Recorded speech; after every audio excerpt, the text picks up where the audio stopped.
아멘.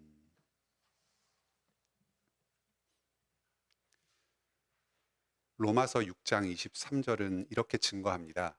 죄의 삭슨 사망이요 하나님의 은사는 그리스도 예수 우리 주 안에 있는 영생이니라. 이 말씀은 참으로 깊이 묵상할 필요가 있는 아주 중요한 구절입니다. 죄와 하나님이 대비됩니다.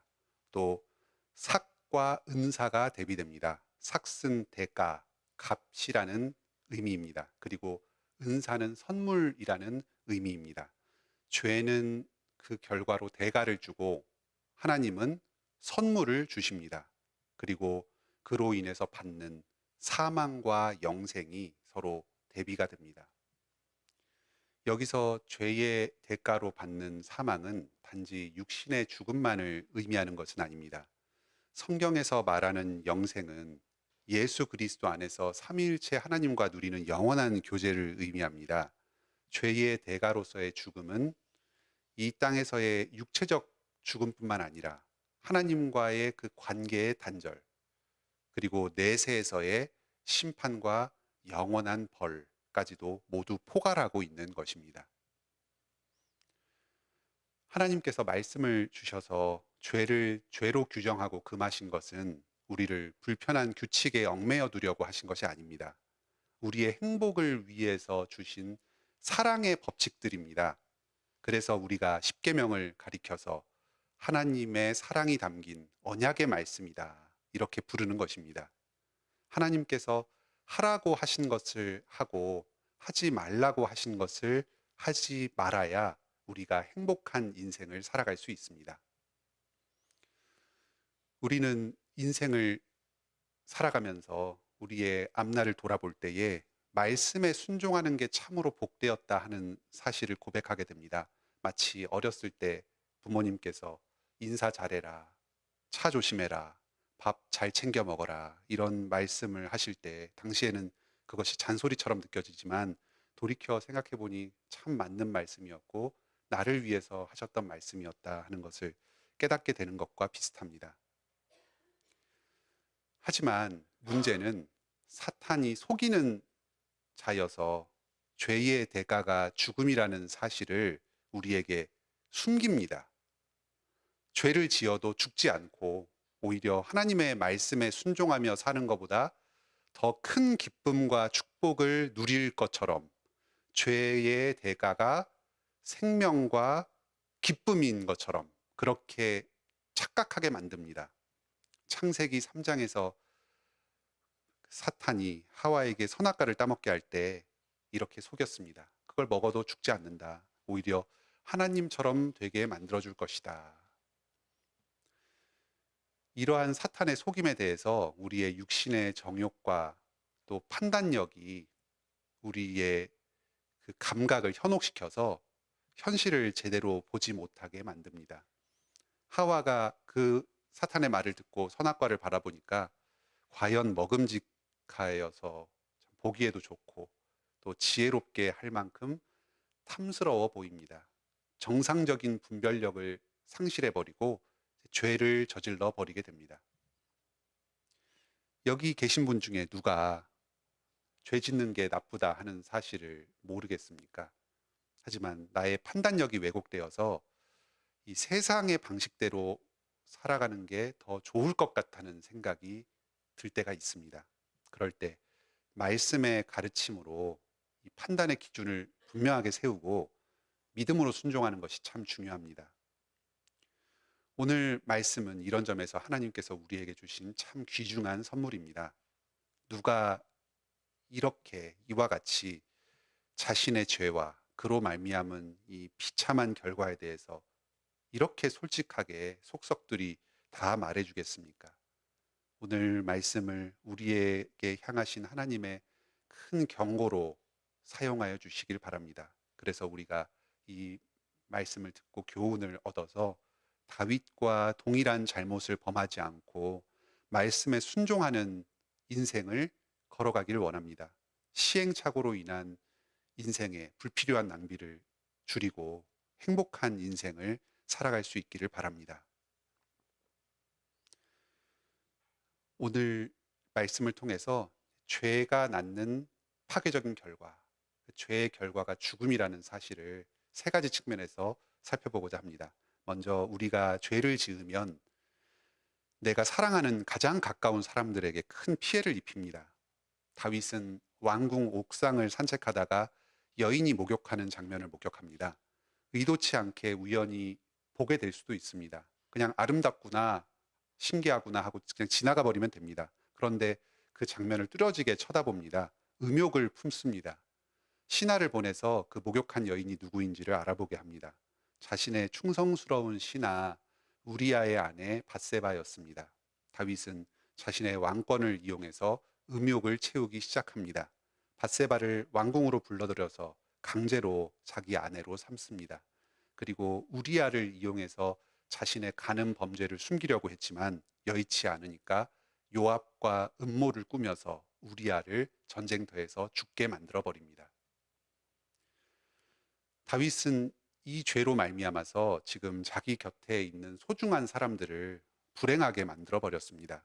우리아는 보통 신하가 아니었습니다. 다윗의 40 용사 중에 한 사람으로서 다윗이 사울의 공격을 피해서 도망하는 동안에 그 곁에서 충성스럽게 다윗을 도왔던 신하였습니다.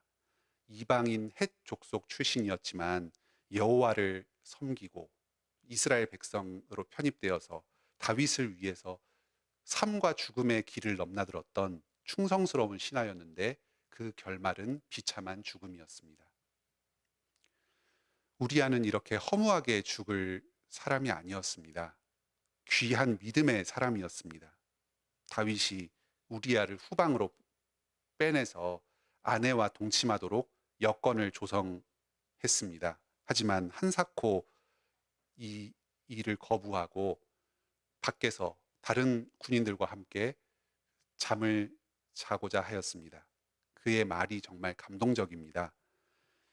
11장 11절을 보면 언약궤와 군대가 고생하면서 야영하고 요압 장군과 다른 군인들이 전쟁을 수행 중인데 어떻게 나만 집에서 편히 쉬면서 아내와 동침할 수 있겠습니까? 왕의 명예를 걸고 절대 그런 일은 하지 않겠습니다. 지금 왕은 자신을 죽이려고 하는데 또 자기의 간음죄를 숨기기 위해서 이용하려고 하는데 이 신하는 왕의 명예를 자기의 편의보다도 더 귀하게 여기고 어떻게 해서든지 그 왕의 명예를 지키고자 고생을 자처하고 있습니다. 또 자신이 사랑하여서 아내로 삼고자 하였던 밧세바도 불행하게 만들었습니다. 남편을 전쟁터에 보내고 간절하게 기다리던 이 정숙한 여인이 졸지에 사랑하는 남편을 잃게 되었습니다. 자기가 원하지도 않고 계획하지도 않았던 다른 남자의 아내가 되었고 이 여인 자신의 잘잘못을 다 떠나서 추문에 휩싸이게 되었습니다.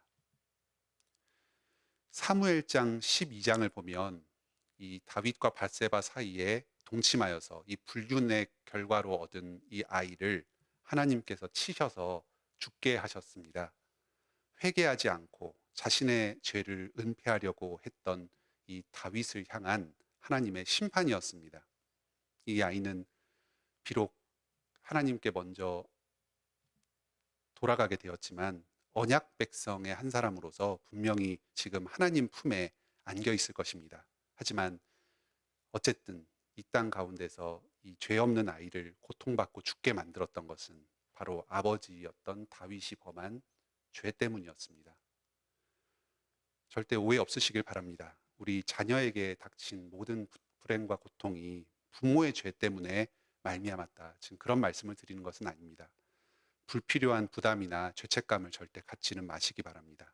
다만 지금 이 하나님께서 데려가신 이 아이, 이 다윗과 밧세바 사이에 첫째로 낳은 이 아이의 경우에 성경에서 분명하게 다윗의 죄로 말미암아서 하나님께서 치셨다 이렇게 말씀하시기 때문에 지금 그런 말씀을 드리는 것입니다. 다윗의 죄로 말미암아서 충성스러운 신하가 죽게 되었습니다. 한 여인을 과부로 만들고 자기가 원치 않은 인생을 살게 만들었습니다. 자기가 사랑하는 이 아이를 어린 나이에 병들어서 죽게 만들었습니다. 이렇듯 죄는 나 자신을 파괴할 뿐만 아니라 내 주변에 있는 가장 가까운 사랑하는 사람들의 인생까지도 파괴합니다. 다음으로 우리가 범하는 죄는 하나님께서 우리에게 맡겨주신 직분과 사명을 실패하게 만들어버립니다. 사실 어떤 면에서 우리가 감당하는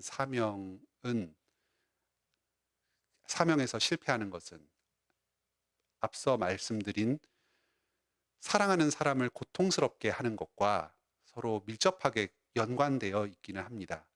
하나님께서 우리에게 여러 직분을 맡겨주실 때 그 직분들이 본질적으로 내 주변에 있는 내가 사랑하는 그 사람들을 섬기는 일로서 직분을 주신 것입니다. 그런데 여기서 말씀드리고자 하는 것은 우리가 맡은 이 사명의 공적인 측면입니다. 우리는 하나님께서 맡겨주신 여러 직분을 감당하면서 내가 가까운 사람, 나와 직접적인 관계를 맺고 살아가는 그 사람뿐만 아니라 하나님 나라 전체를 위하고 섬깁니다. 내가 교회의 성도로서 내 직분을 감당하고 또 직장인으로 사회 공동체 일원으로서 행하는 여러 그 활동들을 통해서 폭넓은 사람들에게 영향을 미치고 사랑을 실천합니다. 그런데 우리가 범하는 죄가 이 직분의 수행을 망가뜨리면서 결과적으로는 하나님 나라 전체에 해악을 미치고 균열을 가져오는 것입니다. 다윗은 이 죄를 짓는 과정에서 힘없는 백성들을 죽게 만들었습니다. 오늘 본문에서 다윗은 지금 암몬과 전쟁을 벌이고 있습니다. 전쟁이 오랫동안 교착 상태에 빠져 있으니까 이것을 그만 끝내려고 합니다. 부하들은 전쟁터에 보내고 자신은 지금 왕궁에 남아있는 상황이었습니다. 왕이니까 후방에서 이것저것 일을 처리할 수도 있습니다. 하지만 이렇게 한가롭게 있어서는 안 됩니다. 그 11장 2절을 보면 저녁 때에 그의 침상에서 일어났다 합니다. 낮에 낮잠을 자다가 저녁에 느지막하게 일어난 그런 상황입니다. 지금 부하들이 목숨을 걸고 전쟁터에 나가 있는데 지금 다윗은 낮잠을 자고 일어나서 저녁 때에 일과를 시작합니다. 하나님의 언약궤가 지금 그 암몬과 싸우는 전쟁터에 나가 있습니다. 하나님의 이름을 걸고 하는 전쟁이고 하나님께서 직접 행하시는 전쟁입니다. 다윗이 왕궁에서 처리할 일이 있었고 남아있을 일이 있었다면 그 하나님을 생각하고 전쟁터에서 싸우고 있는 부하들을 생각하면서 마치 전쟁터에서 싸우는 군인처럼 필사적으로 필요한 일을 행해야 했을 것입니다. 그런데 지금 다윗은 하나님께서 주신 그 귀한 시간과 또 자신의 능력을 낭비했습니다. 그로 말미암아서 오랜 시간 전쟁이 지속되고 있습니다. 그동안 수많은 군인들의 생명이 희생되었고 또 그들의 가족들이 고통을 당해왔습니다. 또 전쟁이 지속되면서 그 국가적인 자원들이 투입되고 그로 말미암아서 백성들의 수입은 줄고 세금 부담은 늘어나고 모든 그 백성들의 삶이 피폐해져 가고 있었습니다. 또 다윗은 우리아를 죽이기 위해서 엉뚱한 작전 명령을 내렸습니다. 의도적으로 그 백성들이 위험한 상황 가운데 노출되도록 무모한 작전을 수행하도록 합니다. 우리아 한 사람만 내보내면 의심받을 수 있으니까 우리아와 함께 다른 군인들까지도 그 부대를 이루어서 그 작전에 투입되게 만듭니다. 암몬성 가까이로 가서 근접 전투를 벌이게 합니다. 우리아뿐만 아니라 거기에 동참했던 많은 부하들이 영문도 모른 채로 이 위험한 작전을 벌이다가 무고한 죽음을 당했습니다. 군사적인 어떤 전략을 위해서 반드시 요구되는 그런 필수적인 작전도 아니었습니다. 자기 백성과 동료 부하들을 그들의 생명을 마치 소모품처럼 가볍게 여기는 모습을 보이고 있습니다. 사람이 이렇게 죄에 빠져서 자기의 이익만을 추구하고 생각만을 좇다 보면 주변을 돌아보지 못하게 됩니다. 직분을 감당하는 데 필요한 여러 에너지와 자원들을 낭비해 버리게 됩니다. 목적 의식과 방향성을 상실한 채로 자의적으로 자기에게 주어져 있는 여러 권한들을 남용하기 시작합니다. 이것은 단지 개인의 잘잘못과 불행의 문제를 넘어서 하나님 나라의 전체에 큰 피해를 입히게 됩니다. 마지막으로 죄는 용서받은 뒤에도 상처를 남깁니다. 우리는 한 번 죄를 지었더라도 예수 그리스도 안에서 회개하고 죄 용서를 받을 수 있습니다. 깨끗한 자로 다시금 새로운 출발을 할 수 있습니다. 하지만 하나님께 한 번 죄 용서를 받았다 하더라도 내가 저지른 죄의 모든 부정적인 결과들이 다 회복되는 것은 아닙니다. 죄는 그 자체로 나와 주변 사람들에게 씻을 수 없는 상처를 남깁니다. 그리고 그 상처는 아주 오랜 기간 동안 고통을 가져다 줍니다. 12장에서는 다윗이 비록 나단 선지자의 깨우침으로 말미암아서 죄 용서를 받았습니다. 하지만 그 이후에 하나님께서 다윗에게 죄에 대한 대가를 물어서 밧세바와 사이에 불륜으로 가진 아이를 먼저 데려가셨습니다. 이것은 다윗의 죄를 개인적으로 하나님께서 용서해 주신 것과 무관하게, 그 개인의 차원에서 용서해 주신 것과 무관하게 당시의 모든 왕궁의 사람들에게 다윗이 범한 죄를 알게 하고 그 왕궁 전체가 하나님 앞에서 회개하고 은혜를 구하도록 나오기 위해서 하나님께서 내리신 징계였습니다. 또 다윗의 말년에 닥친 여러 불행한 사태들이 이후 사무엘하에서 소개가 되고 있습니다. 이 사태들은 다윗 자신이 저지른 죄로 말미암아서 파생된 결과들입니다. 먼저 가정의 질서가 무너졌습니다. 다윗의 아들 암논이 배다른 누이 동생, 다른 엄마를 가지고 있는 누이 동생 다말을 간음하였습니다.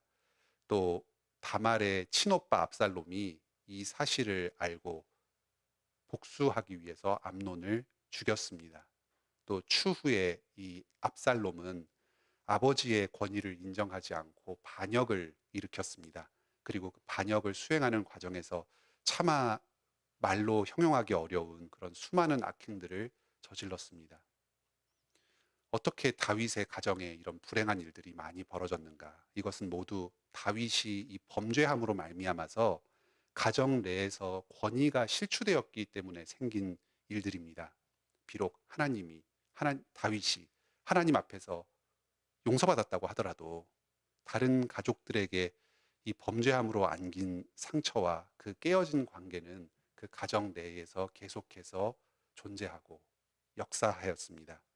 특히 아버지의 이 불륜과 악행이 다른 그 자녀들에게 얼마나 큰 정서적인 또 도덕적인 충격과 상처를 안겨주었겠습니까? 또 다윗 입장에서도 이 자신의 범죄로 말미암아 자녀들이 이렇게 일탈하는 것을 알기 때문에 이 자녀들의 비행과 일탈에 대해서 단호하게 태도를 취하지 못하게 되고 그로 말미암아서 계속해서 그 가정 가운데 악순환이 지속되었습니다. 또 이 다윗의 범죄로 말미암아 잘 드러나는 대표적인 상처는 다윗의 신하 요압의 일탈입니다. 요압은 오늘 본문에서 드러나듯이 다윗이 우리아를 은밀하게 죽일 때에 그 음모를 상의했던 신하입니다. 그 다윗의 계획을 누구보다도 직접적으로 들었고 다윗의 그 치부를 속속들이 알게 되었습니다. 요압은 이 다윗의 약점을 알게 된 것을 계기로 인하여서 이후에 다윗의 명령을 무시하고 다윗의 권위를 거스르는 행동들을 하기 시작했습니다. 예를 들면 압살롬이 형제를 죽였을 때에 다윗이 압살롬을 징계하는데 요압이 나서서 다윗에게 압살롬을 용서하도록 그 배후에서 조종합니다.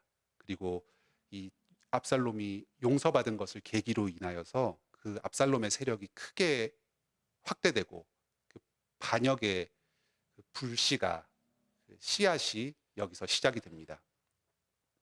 또 압살롬의 반란이 진압된 뒤에 다윗이 압살롬의 그 죽음을 슬퍼합니다. 그러자 이 요압이 다윗을 핀잔을 주면서 백성들 사기 떨어지게 그렇게 하지 말라, 그렇게 슬퍼하지 말라고 하면서 다윗을 업신여깁니다. 또 이후에 다윗이 그 요압이 자꾸 자신에게 불충하니까 요압을 물러나게 하고 아마사라고 하는 다른 부하를 요압을 대체하는 군대 장관으로 삼으려고 하니까 그 아마사를 죽여버립니다. 왕의 인사권을 정면으로 도전하고 아주 무도한 행동을 그 왕국 내에서 일삼게 된 것입니다. 그런데 다윗은 죽을 때까지 요압의 이러한 그 불충한 행동들을 쉽게 통제하고 처리하지 못합니다. 아마 자신이 저지른 그 죄의 대가로서 자기가 평생 짊어져야 할 짐이라고 생각하지 않았나 싶습니다. 그래서 자기가 죽으면서 아들 솔로몬에게 유언으로 이 요압을 처리해 달라. 그래서 왕궁의 질서를 세우라고 부탁합니다. 우리는 예수 그리스도 안에서 죄를 용서받습니다. 하지만 하나님 앞에서 죄를 용서받은 뒤에도 그 상처는 대단히 깊게 남아있고 어떤 경우에는 우리 평생의 삶을 지배하기도 합니다. 이러한 심각성을 잘 알고서 결코 죄를 가볍게 여기는 일이 없도록 늘 주의하시기 바랍니다. 오늘 말씀을 맺겠습니다. 오늘은 죄가 가져오는 파괴적인 결과들에 대한 말씀을 들었습니다. 먼저 죄는 내가 사랑하는 가장 가까운 사람들에게 피해를 입힙니다. 다음으로 죄는 하나님께서 우리에게 맡겨주신 직분과 사명을 실패하게 만들고 하나님 나라에 큰 피해를 입힙니다. 마지막으로 죄는 용서받은 뒤에도 오랜 상처와 통증을 인생에 남깁니다. 로마서 5장 17절은 말합니다. 한 사람의 범죄로 말미암아 사망이 그 한 사람을 통하여 왕 노릇 하였은즉. 아담의 범죄로 말미암아서 다윗에게도 죄가 역사했습니다. 이 다윗에게는 죄를 이길 힘이 없었습니다. 그로 말미암은 죄의 그 사망의 결과를 그는 인생을 통해 짊어져야만 했습니다. 하지만 우리에게는 소망이 있습니다. 5장 17절의 후반절입니다. 더욱 은혜와 의의 선물을 넘치게 받는 자들은 한 분 예수 그리스도를 통하여 생명 안에서 왕노릇 하리로다. 예수 그리스도를 믿을 때에 우리는 단지 죄의 책임에 대해서 용서를 받고 의인으로 인정받기만 하는 것이 아닙니다. 실제적으로 죄와 싸워 이길 힘을 얻고 점점 더 거룩한 삶을 살아갈 수 있습니다. 영적으로 민감하게 깨어 살아가시길 바랍니다. 우리 구주 예수 그리스도의 은혜를 항상 의지하며 삽시다. 사람의 힘으로는 죄의 유혹을 이길 수가 없습니다. 나 자신을 위하여서 죄짓지 않도록 기도하시길 바랍니다.